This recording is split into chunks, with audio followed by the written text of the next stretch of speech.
Yo, I got the secret sauce into getting an MP3 inside of the machine. It's your boy Young Fizz, aka Mr. Dope Status. Let's go ahead and get right into the video. Like, subscribe, and share the secret at your own risk. Let's get into it.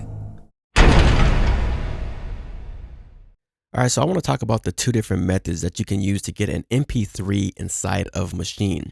So as you can see right here, if I try to take this MP3 and drag it and drop it right into Maschine, nothing happens.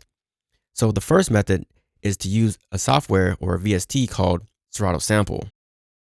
So I'm gonna open that up, and as you can see, you can drag and drop audio files right into there. So let's go ahead and try that. I'm just gonna take this here, drag and drop right into Throttle sample, and as you can see, it works. But let's say that we don't want to use Throttle sample, or we just don't have access to Throttle sample. Well, easy enough, we can still do this method here, but instead of using Throttle sample, we can use a piece of software called iTunes. So this should be available for both Windows and Mac. So what we can do, we can just simply click this here, the MP3 file. We can go to File, and we want to go to Convert that to WAV. And so now I have the WAV version here. I'm just gonna select that and drag this over to right there. And as you can see, it works. And it came in as a sampler. I can also change this to audio, or I can change it right back to the sampler, either way. So that is how you get the MP3 into Maschine.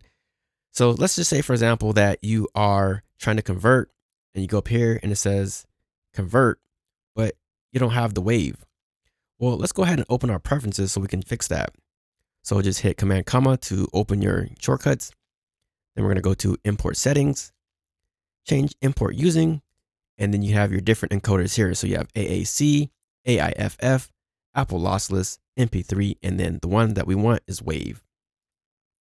And once you do that, you hit OK, and everything else looks good. You just hit OK, and now you should be able to convert that to WAV right here. And then once you convert it, again, you just drag it right into Maschine. And so that is how you get an MP3 inside of Maschine. Hope you guys enjoyed this tutorial. If you did, hit the like button, hit the subscribe button, and don't forget to turn on bell notifications. It's your boy Young Fizz. We'll see you on the next video. We out.